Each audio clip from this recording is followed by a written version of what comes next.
Welcome to the Jurist Law Podcast. Hello and welcome to the Jurist Law Podcast with Kimbro Stephens and Shane Cox. I am Kevin Rosenquist. I am your host. Thanks for being here. Kimbro serves as managing attorney and Shane is the chief legal counsel at Jurist Law Group. With rich backgrounds in healthcare and elder law, they help families navigate the complexities of long-term care, asset protection, and estate planning. Gentlemen, so good to see you. Thanks for being here. Thank you for having us. Thank you. So today we're talking about navigating adult guardianship in Arkansas, the rights, the responsibilities, and the resources. So let's start here. Can you explain what exactly adult guardianship is and how it functions in Arkansas? Yeah, so guardianship is actually a proceeding. It's a court proceeding. And in Arkansas, it actually goes to the probate court. So a guardianship is handled by a probate judge and is typically initiated by a loved one, like a spouse, for example, a wife, or maybe a child of a person who's lost legal capacity. For whatever reason, they can't make good decisions about their estate or their finances. Or there's another process. There's an emergency guardianship in Arkansas where basically their estate or their body is at risk of danger or waste. And so whatever it is, you're going to probate court. So it's a probate court proceeding where a judge is appointed to try to hear the facts of the case to determine what's the best interest for the proposed ward, which is usually the elderly person in our case that's lost legal capacity. What are the primary reasons someone might seek guardianship for an adult in Arkansas? That's actually a very good question. Practically, a lot of people don't understand, but just because you're related to a person doesn't mean you can make legal decisions for them. So if you have like a joint asset where you have a husband and wife or even a child and father-owned property, you can typically make decisions because you're a joint owner. But unless a person has given another person something like a power of attorney, some kind of instrument where they actually have represented an agent, unless they've done that, otherwise, nobody can make a decision for an adult, right? The only way to do that is actually go to a court and have a judge say, yes, this is the right person to make decisions. So unless you've kind of arranged some kind of power of attorney structure in place and you need someone to make decisions for you because you've lost capacity, for example, then you're going to have to go to court. Okay. What are the steps involved in establishing adult guardianship, and what exactly is the role of the attorney in this situation? Well, I'll take that one. And the steps really are fairly straightforward. The first step, obviously, you can go to court on your own. It's not recommended. So really the first step is to find an attorney that's familiar with the adult guardianship statutes and the rules and regulations. And the attorney will then guide the family member through the process. And typically what happens on the front end is that, we gather the information, we create an affidavit for the proposed guardian, but also we need some sort of medical records or some opinion from a doctor or a medical professional that can attest to the need for the guardianship and the capacity or lack thereof of the proposed ward or the loved one that we're trying to get. And then at that time, then a petition is filed in the court. And depending on whether it's an emergency or maybe what we call a temporary without an emergency. For instance, if someone is putting themselves at risk initially and it's not safe to just file a petition and wait for court, the courts can intervene up front, and it's called an ex parte order, where without the presence of the proposed ward, based on the affidavit and the recommendation of a doctor, the court can go ahead and appoint a guardian immediately on an emergency basis to take over the ward's situation so they can protect themselves, either like admitting them to a hospital for care, putting them in a long-term care facility because they're walking down the street half naked or something, and they can't be left alone. So you don't have time to wait. And in those situations, that's part of the process, the procedure up front. So we'll either start with an emergency order, hopefully, and which will in turn become a hearing later. And then at that hearing, the judge can determine whether or not the emergency was warranted. And if so, they'll extend the guardian on a temporary basis for 90 days in Arkansas. And then within that 90-day period, the court will have the parties come back to court to make it final, to make sure that it's still in the best interest to have a guardian for the ward. And typically that does happen in our situation, because with adult guardianships, we're primarily dealing with dementia, and that's not something that really you recover from over time. Right. So essentially that's what happens. Okay. And so when someone's appointed a guardian, what are their key responsibilities? They're responsible, and in Arkansas, there's two types. There's what we call guardian of the person, and then guardian of the estate. Some jurisdictions call them conservatorships or whatever, but in Arkansas, we use the term guardian of the person, and you can be guardian of the person and estate. You can have a different guardian for the person and a different guardian for the estate, or you can have the same person guardian of both issues. Sometimes you may only need guardian of the person because you may already have power of attorney over finances, and so you've already got authority to make financial decisions. So all you need is authority to make health care and placement decisions. So essentially, what a guardian of the person does is make health care decisions, all right? And if they need placement in a facility like a nursing home, they can consent to placement. So they have guardian over the person. So they're in charge of the person. It's like they have custody of the person in that regard. And then you have guardianship of the estate. Well, that means their money, essentially, their property, their personal property, their real property. So if property, they need to pay their bills, they need to, pay taxes, purchase insurance, pay their care, and manage their estate. And so those are the decisions that a guardian of the estate does. And then when you're guardian of the estate, one of the responsibilities you have is you have to report to the court once a year all your accounting. And so the court takes an active role in basically overseeing and supervising the person's finances. Also, once a year, a guardian of the person must report back to the court whether or not the guardianship is, what's the status of the ward, medically, where are they, have they changed where's their physical location, how are they doing, and what's the need for continuing the guardianship. And that's essentially the responsibilities of a guardian in Arkansas. Do Medicaid benefits factor in here? Does the guardianship play a role in that as well? Typically, if a guardianship wasn't needed, a person could, if they have legal capacity, we have it all the time. They come in and they want to do Medicaid planning. So unless the person's completely destitute, there's usually some kind of asset shifting or things that are involved in that. So yes, if a person is needing to get on Medicaid, and we see this a lot, but they've already lost mental capacity and they need a guardian appointed, you have to have the guardianship to do the proper asset shifting generally to get the person on Medicaid. So, and when you do that, it goes before the court and you have to ask for permission. But the courts see Medicaid as a part of as the ward's best interest in each hypothetical ward. So getting the person on Medicaid so their estate doesn't diminish would be a high concern for the court and the attorneys involved. One of the issues about that is courts don't necessarily understand Medicaid, to be honest with you. And so we have to educate the courts about Medicaid, how it works. Most judges want to think, well, don't take their assets away from them to get them on Medicaid because that's theirs. They need to keep that. But so we have to do a lot of educating because Medicaid planning is intended to preserve the assets of the ward. Otherwise, you'll just go broke in a nursing home. And how good is that? That doesn't do the ward any good.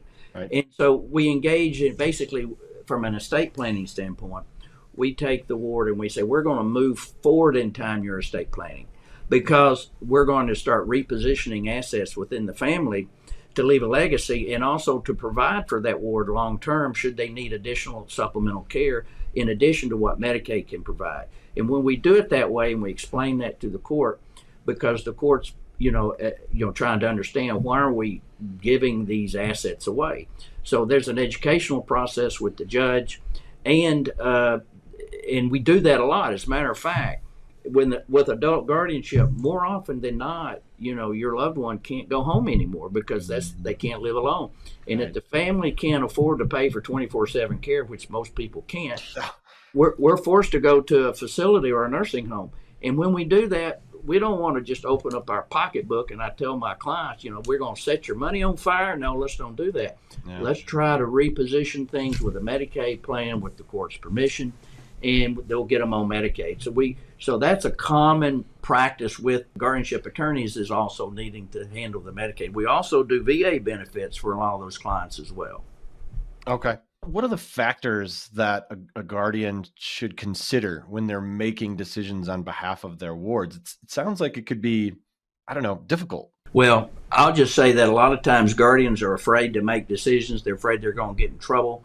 They're afraid that they're going to be liable. A lot of times a guardian will come in and say, well, what happens if they run out of the house or whatever? And I say, well, you're responsible for making sure they're safe, but you're not personally liable for their, for problems they cause. You're just the person helping to make decisions. A lot of time a guardian of the estate was, I'm afraid I'm going to have to pay for all their bills. And I said, no.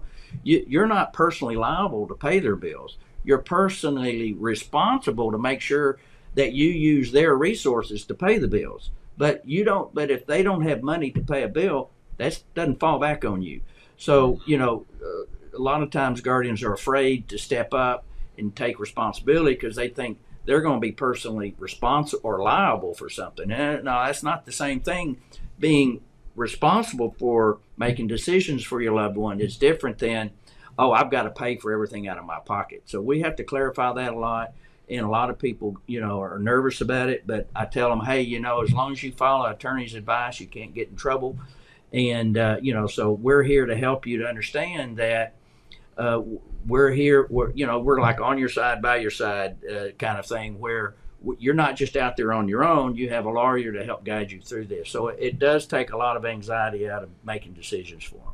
I'm glad we touched on that, because that is something that I could see people having an issue. Like maybe hopefully they found our podcast and get a better idea of how that process works, because a very reasonable assumption to make when you don't know what you're talking about is, man, am I liable for anything that goes wrong here? Or how does that work? I mean, that's a legit question. So almost every client that comes in, that's their first question is, I don't know that I need to do this. I said, right. Well, it's okay.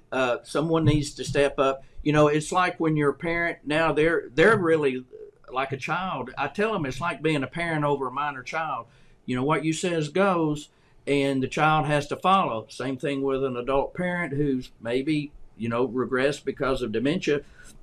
They're really your child now, and you need to step up and take responsibility for your parent like your parents once did for you. Like they did, yeah. The reversal, for sure. Role reversal. And, a lot of kids will go, I don't want to upset mom. I said, well, sometimes you have to make tough decisions that mom may not like. Yeah, tough spot, but necessary spot too. So, yeah.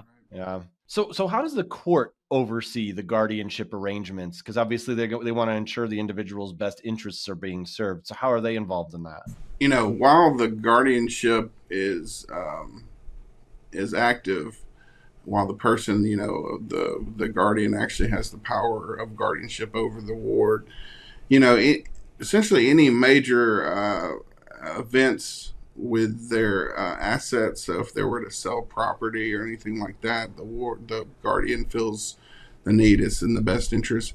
You'd seek court approval for those types of things. So like Kimbro said earlier, in addition to filing like an accounting and a yearly accounting, there's certain things the court has to see to approve. And so selling of real estate would be one of them. So that's that with the, the accounting paperwork, essentially how they keep up with it. And he also mentioned, every year you have to essentially give the status of the ward and state to the court whether or not the guardianship is even still needed. So yeah, and typically a judge may say, well, I want a status conference. Sometimes when you do your annual accounting, there may be some questions the court will have, and typically they'll ask for a status conference where the attorney and the guardian come in and answer questions. That does happen from time to time. Again, the courts take a serious role in trying to make sure that things are being, handled properly. Okay.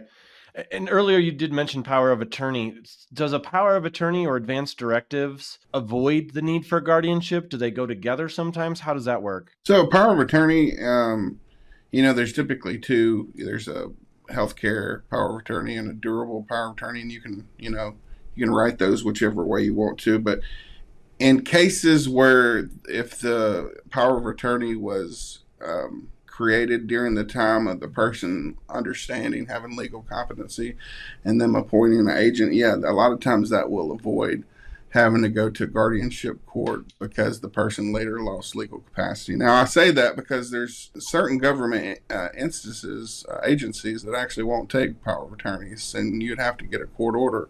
But in most cases, with businesses and other places like that, yeah, a power of attorney would avoid that. The advance directive really wouldn't have a lot to do with it because that's more along the lines of kind of your final wishes, in terms of like, if they needed to pull, food or anything like that, life sustaining measures from you. But, that is kind of related to your healthcare power of attorney. So your healthcare power of attorney might be the same person, and they can help make those same decisions that line up with your advance directives. Speak with a doctor if you don't have legal capacity. Yeah, and what I kind of share with my clients is power of attorney, the general rule is, will help you to avoid guardianship, but not in every situation. Mm-hmm. And for instance, this is the typical scenario. You may have a healthcare power over your loved one, but the loved one says, I'm not taking my medicine. I'm not, I can live by myself alone, and they may have dementia. And so the power of attorney that they have is a permissive document. The principal or the parent can revoke the power of attorney anytime. They can veto your agent's decision. So in situations like that, the power of attorney is only as good as your parent is willing to abide by your decision. Right. And as soon as they say, no, you can't make me go, and I'm not taking my meds, and I want to drive, and, things that they shouldn't be doing, then it requires a guardian to be installed, essentially, because now mom and dad is making bad decisions, and it could create immediate harm to themselves. So now the child has to stand up and say that power of attorney is not going to work. We're going to have to be guardian now. Mm-hmm. And that's so essentially sometimes, even though with a power of attorney, you do need to be guardian, particularly when you have a parent who doesn't understand, they have limited insight into their condition. And frankly, it's not advisable for them to be making decisions like that on their own anymore. Are there any other alternatives to guardianship that perhaps listeners should know about? So, yeah, in addition to, like we talked about, power of attorneys that sometimes can prevent having to go to guardianships, also just doing some kind of estate plan where you factor that in. Some trust work can help you set it up so that you can have a successor trustee, kind of like a power of attorney appointed in a case where you lose capacity. If you've done planning ahead of time, that'll take that in consideration, and a lot of times prevent you from having to, having a loved one actually go to guardianship court. Yeah.